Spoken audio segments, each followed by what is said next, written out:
It was only a gambler's marker, a promise to pay worth $1,000. And I was hired to find it, which sounded easy, until I realized that it meant the whole future to two men, freedom to a third, and death to the girl in the cottage. From the pen of Raymond Chandler, outstanding author of crime fiction, comes his most famous character in The Adventures of Philip Marlowe.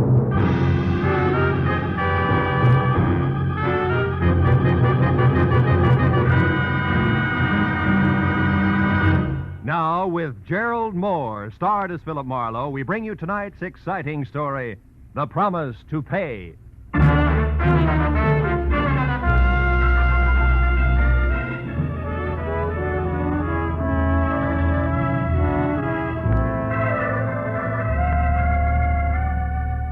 It started over a bottle of port at 5 o'clock in the afternoon, when Mama Nodella, a proud old lady who ran a restaurant, bet me I couldn't prepare a dish of chicken cacciatore.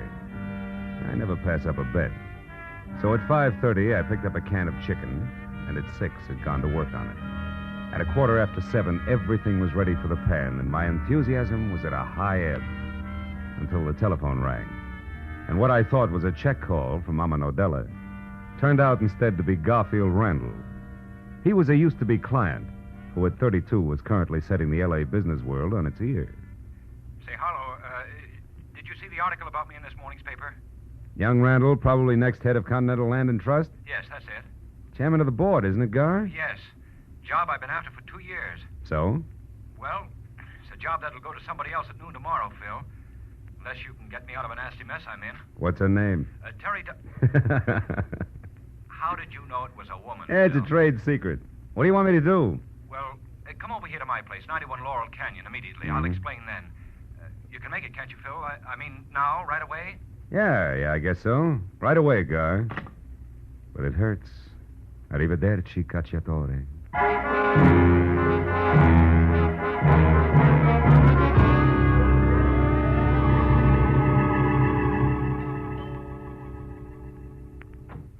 Oh, come in, Marlowe, quickly.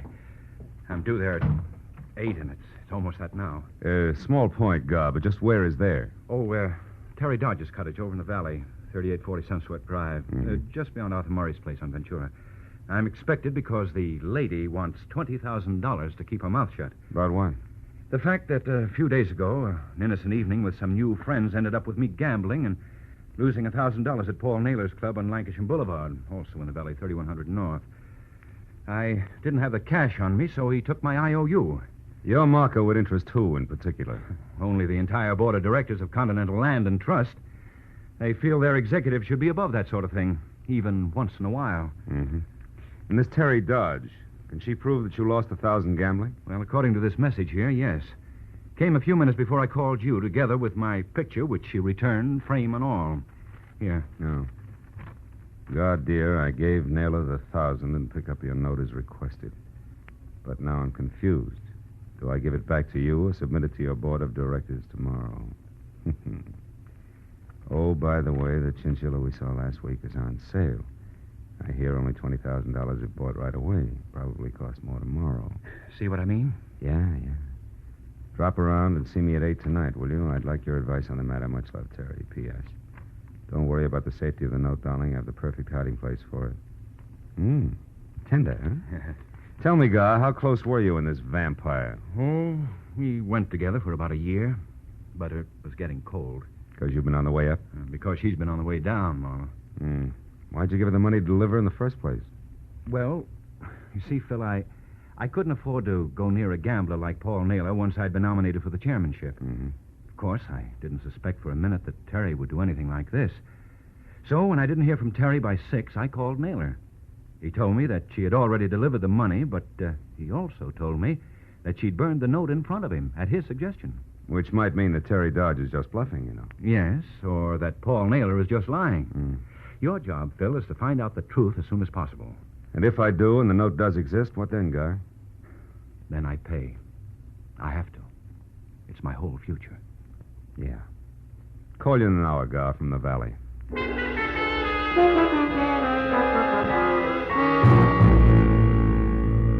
after Randall generously settled the matter of my fee with 2 crisp $100 bills. I got into my car and wound through Laurel Canyon into the San Fernando Valley and Sunswept Drive, where I parked away from number 3840, which was the kind of all-alone green and white ivy-choked cottage that life insurance ads wonder if you'll own when you're 65 and out of work.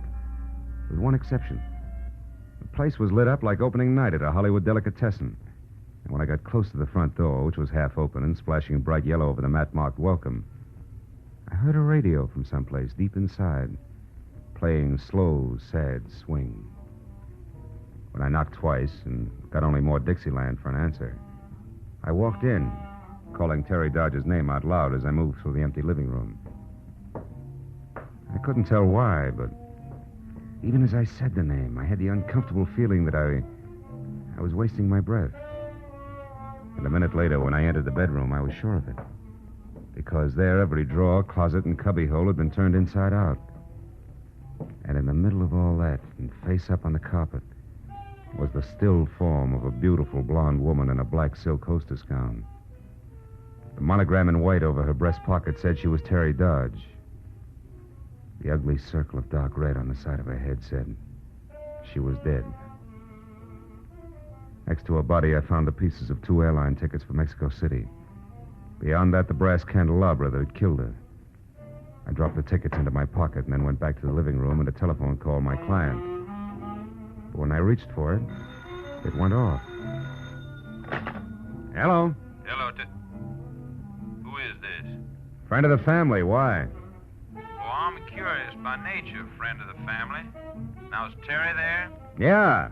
She can't come to the phone right now. Any message? Yeah, there is. Tell her Rip Stranigan wants to talk to, if you don't mind. I don't. Oh, Terry. It's Rip Stranigan. What? Okay. Sorry, Stranigan. She'll have to call you back in a minute and... And what?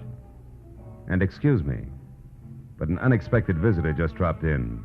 A beautiful one at that. With a gun. Which she knows how to use very well. The lady was tall with dark eyes and darker hair.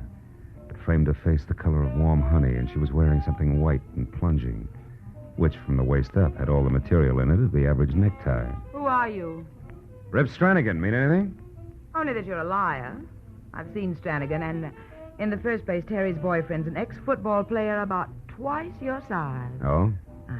Also, he's from Texas, and you couldn't be. No. And just between us, you're much better looking. So once more, who are you? Little boy Blue, who are you? Me? Well, I'm Annabelle, Terry's sister. Always come home with a .38 in your hand? Well, I only used this gun, Mr. Blue, because I thought you were a prowler. No. With the radio off so you can concentrate, how about the truth? All right. I'm a private detective named Philip Marlowe. Came here to talk to Terry Dodge. When I found the door open and nobody home, I decided to wait. Now I can't wait any longer because I'm late for an appointment. So if you'll tell Terry I called, I'll appreciate it. Good night, Annabelle. Wait a minute before you go, one thing. What's that? You were wrong about being little boy Blue. Oh? You're prettier. Good night. My ego sent the lady went for me. But my professional cynicism labeled her local Matahari and suggested that I keep both feet on the ground. So when I was out of her sight at the front door, I tried the oldest trick in the book, which was opening it and then slamming it hard from the inside, which worked. Because when I quietly moved back to where we'd been standing, she was already in the bedroom. And I was glad to hear, surprised at what she'd found there.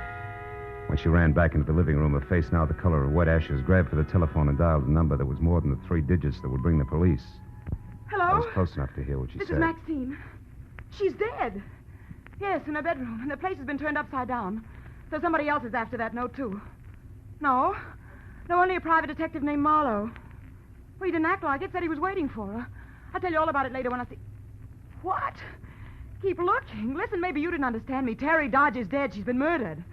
Well, Maxine Rossi doesn't want to be standing around with jam on her face when the police arrive. It's hard on the reputation. Well, all right, one more look around, but believe me, it'll be a fast one. Goodbye.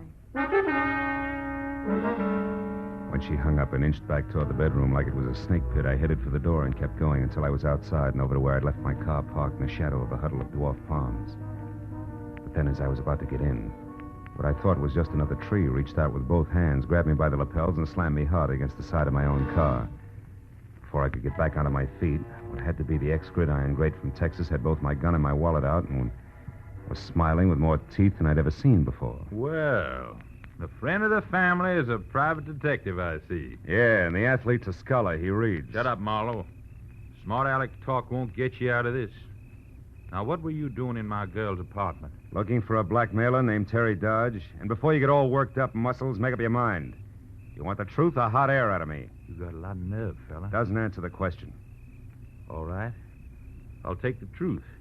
But if it's anything but that, I'll break you in two. Now start talking. Why'd you call Terry a blackmailer? Because until tonight she was up to a mascara and a deal that called for a man named Garfield Randall to pay her $20,000 to keep his future intact. I don't believe you. I never heard her speak that name. Proves the point, Stranigan. They've been going together off and on for a year now. What? Why, just last night Terry told me that she didn't even want to see any other man. And as of last night, that might have been the truth. Because a few hours ago, this Randall got his framed picture back from her with interest. The demand for the $20,000? The same. Stranigan, what would you say if I told you Terry Dodge has been murdered? No, Marlowe! Let go! You're lying! Stranigan, let go of my throat! Lying! It's through, do you hear? Let go! Let go. I'm sorry, fella. Do you have any idea who did it? Yeah, but there's still a little groundwork to be done before I go to the police. You mean nobody knows about this yet? Outside of a girl named Maxine Rossi, someone she talked to on the telephone, and the murderer, no. Now tell me, Stranigan, did you ever hear Terry speak of either this Rossi girl or a gambling note that a guy named Paul Naylor held? No, I didn't, Marlowe. But where do those two fit in? That, Stranigan, comes under the heading of groundwork. Now, if you can keep all this under your sombrero until you hear from me again, I'll take my gun and wallet and get going. What do you say? I say yes. On one condition, Marlowe. When you do get to the killer, I'll get first crack at him. Fair enough. Now, where can I reach you? 4812 North Ogden Drive. You think you'll need any help? I don't know. Paul Naylor's my next stop, and according to the talk downtown, he's a hard man to get next to. I'll call you later.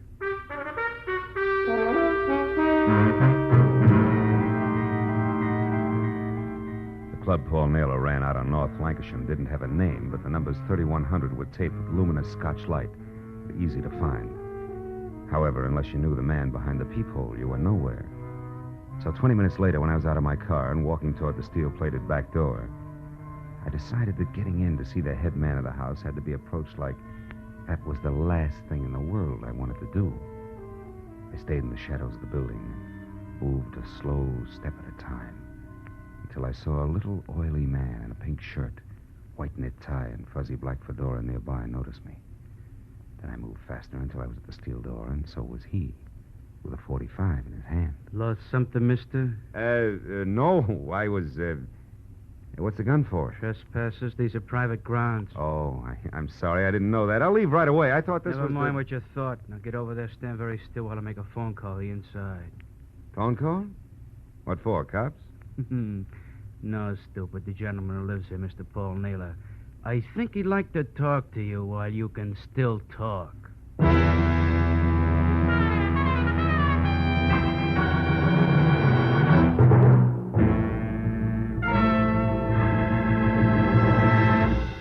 In just a moment, the second act of Philip Marlowe. But first, a man who knows something about cars makes a better driver than a man who's completely blank about what's underneath the hood. And in the same way, a man who knows something about our American economic system is able to be a better citizen than a man who hasn't any idea at all about what makes the wheels go around. Understanding our system of mass production enables one to feel renewed pride in the high standard of living this kind of production has helped provide. And it's understanding, too, that enables us to work at some of our system's defects, like sharp ups and downs in prices and jobs. So read, study, listen. And with all of us working together, we can increase our productivity still further and provide for even wider distribution of benefits. Now, with our star, Gerald Moore, we return to the second act of Philip Marlowe and tonight's story, The Promise to Pay.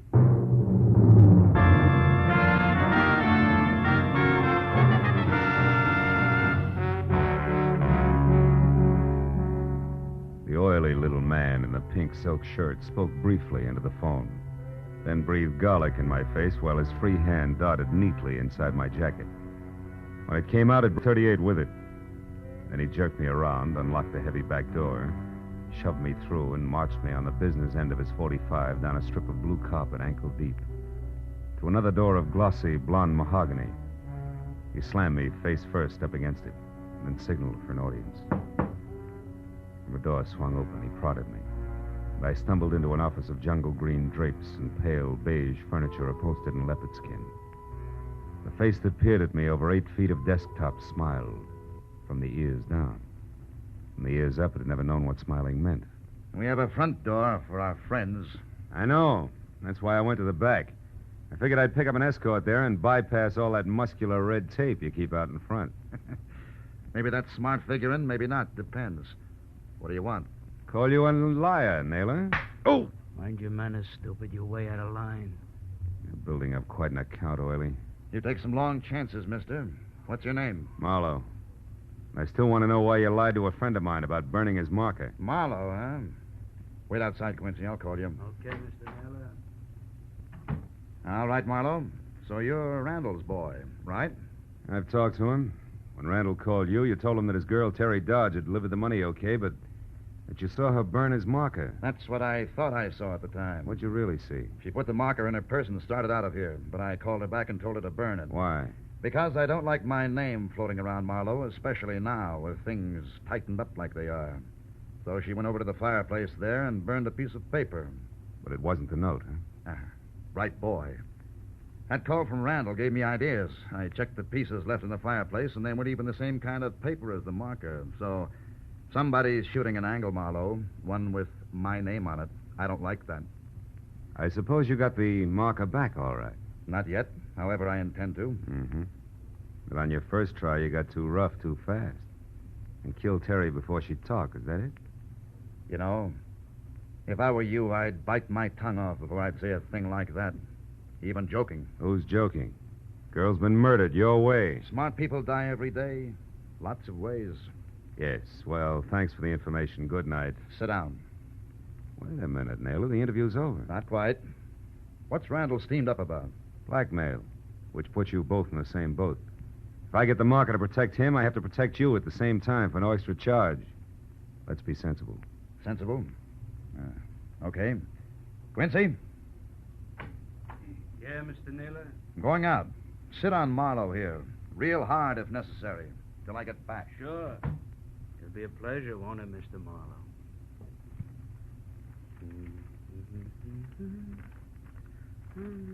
Oily straightened his tie and sat down opposite me, humming to himself. Then he unfolded a racing form, tilted his chair back, and apparently forgot about me. He was a perfect setup for a very old gag. Because the two back legs of his chair were perched on the far edge of a green hook rug that I could reach easily. His eyes okayed my request to light a smoke, and then drop my matches. When I bent down to get them, I grabbed the rug instead and yanked hard. Couldn't resist, could you, sucker? I'm faster than I look. Come on, I should have known. Well, 100%. Now I got an excuse to work you. Wait a minute, Naylor will want to talk to me when he gets back, Stooge. You'll be able to talk, only maybe you won't think so good. Get back there in the corner. Go on, move. That's it. Now turn around and face the wall. He kept the 45 pointed at my middle even while he shifted it to his left hand. Then he dipped his right into the side pocket and brought it out, clenched around an ugly set of brass knucks. There was a tight knot in the pit of my stomach as he started toward me. I just made up my mind to try for his gun regardless when I heard it. When I turned and looked, Oily was sprawled face down on the floor and sprinkled with chunks of shattered crockery, and standing over him like a victorious gladiator was Maxine Rossi. Marlowe, I came as soon as I found out you were in here. He is so vicious, this Quincy. Not at the moment, baby, thanks to you. But I don't get it. There's no How did time you... for talk now. Come to the roulette table as soon as you can. Hurry, darling. I watched her slip through a side door. Then rolled Quincy over, got my gun back in its holster, and all of 7 seconds later went out through the same side door. It opened into a lush room, 50 by 50, checkerboarded with people bunched around evenly spaced gaming tables. I moved toward the click of a roulette wheel and found Maxine there throwing blue chips around with a subtle recklessness that meant she had a fortune to squander or that she was a shill for Naylor. How's your luck, baby? Still holding? Uh-huh. It is so far.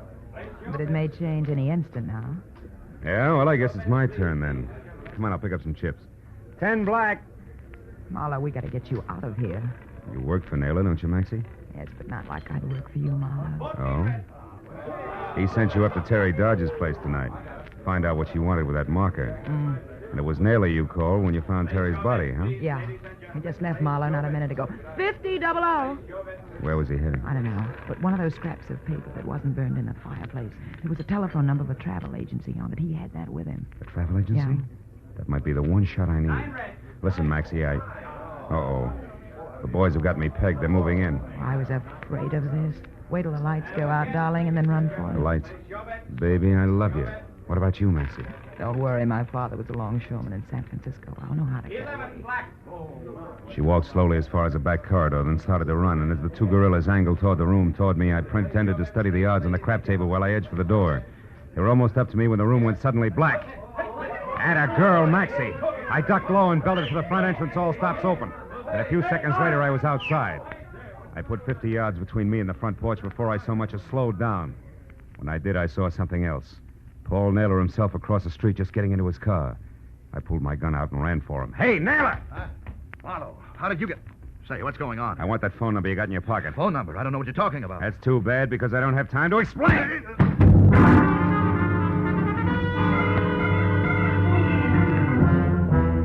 It was 5 minutes and all of 5 miles later when I stopped at a gas station and climbed into a phone booth to call the travel agency number on a half-burned piece of paper that I'd taken from Paul Naylor.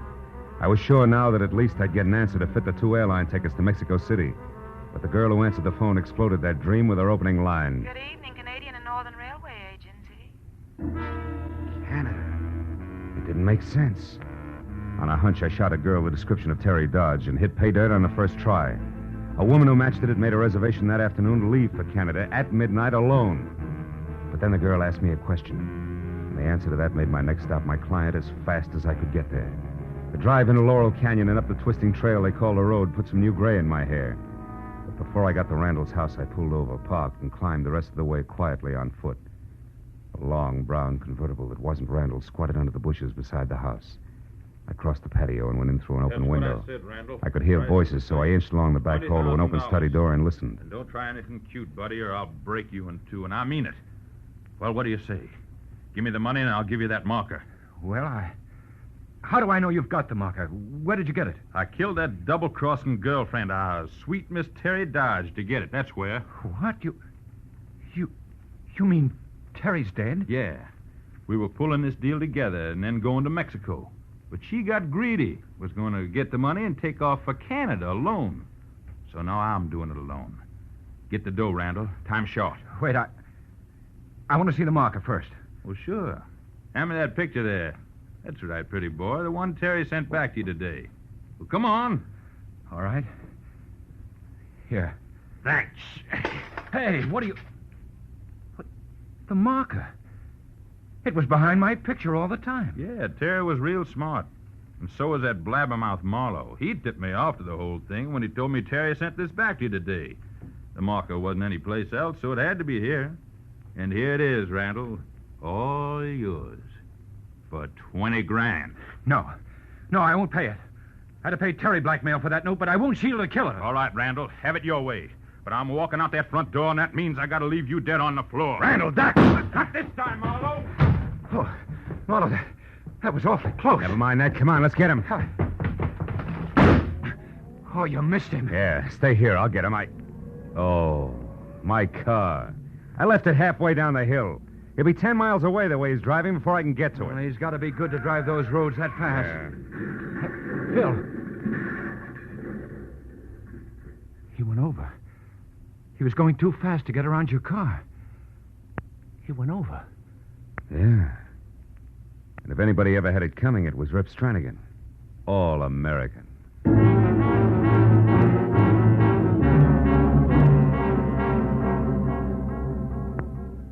By the time we got down to the crash, the canyon was swarming with people. An ambulance and 2 prowl cars whined in, and 30 minutes later, the mess was all cleaned up. The police verdict was speed on a dangerous road, and the doctor's forecast was DOA. So Randall and I went back to his place and spent another 30 minutes over some much-needed brandy while I told him everything that had happened. Great Scott. And it seemed like such a simple thing, Phil. Mhm. Pay a gambling debt and get the marker. Yeah. Hard to realize all this happened just because of that. Well, that plus the fact that you let a pair of nasty characters get you in a spot. Yeah. It's also hard to believe that they're both dead now and it's all over. Mm. And you did a wonderful job, Phil. I had some wonderful help from Miss Maxine Rossi. There's a kid with lots on the ball, believe me. Say, do you think she got away from Naylor all right? With her talent, you can count on it. But just to play safe, I'm going to let Mr. Naylor know it's hands off, or I'll see his joint ripped wide open. I'd sure like to help, but I've just sown my last untamed oat. Yeah, I think so. Well, you're in good shape now. Boys at headquarters are reasonable. I'll run along and tell them what they need to know. Okay. Oh, Phil, just one thing first. Hmm? When you called the agency, the Canadian Railway, you said the girl there asked you a question, and that's why you came up here so fast. What did she say? Oh. She wanted to know if I was the tall gentleman from Texas with the nice teeth who had inquired earlier about the ladies' reservations. Oh. And he got all upset, which, of course, could only mean Rip Stranigan. And that explained the tickets from Mexico, the murder, the ransacked house, and all the rest of it. Oh, I see. You know, the more I think about it, Gar, the luckier you get. Good night. Happy board meetings.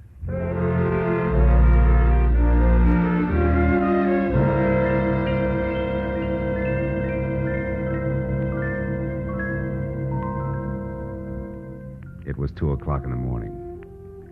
And the thought of my kitchen littered with dead chicken, raw rice, and the jumble of spices practically turned my stomach until I opened my apartment door.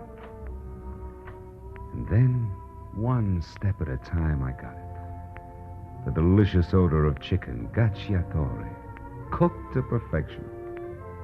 The sight of a gleaming table set in candlelight. The sound of a cork being pulled from a bottle of wine. And all done in a fine Italian hand. The hand of a longshoreman's daughter from San Francisco. And then a startling idea hit me. You know, if Maxine Rossi could only... But she can. You know this is dangerous? Oh, brother.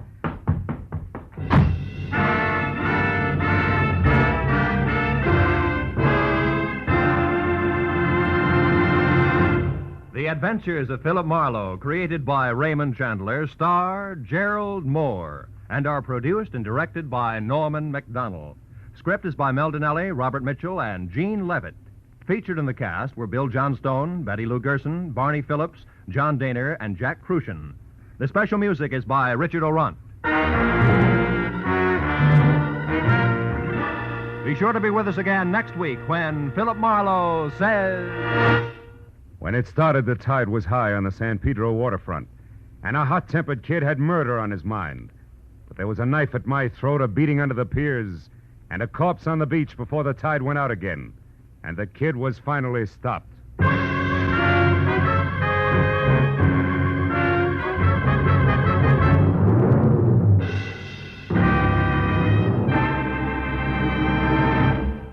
Just about an hour from now, most of these same CBS network stations will bring you the hour-long Sing It Again program, a CBS Saturday night favorite, and the show with radio's biggest jackpot. Of course, tonight the jackpot's down to only $50,000 because last week somebody guessed the identity of the Phantom voice. Still, $50,000 isn't hay. $25,000 is invaluable prizes for correctly guessing the new Phantom's identity. Then there's an additional $25,000, this time in cold cash, if the Phantom guesser can answer just one more question about the Phantom. There'll be other prizes, too, for cracking one of the many delightful riddle songs. So be sure to stick around for Sing It Again. This is Roy Rowan speaking. Now, listen to Gangbusters, which follows immediately over most of these same CBS stations. This is CBS, the Columbia Broadcasting System.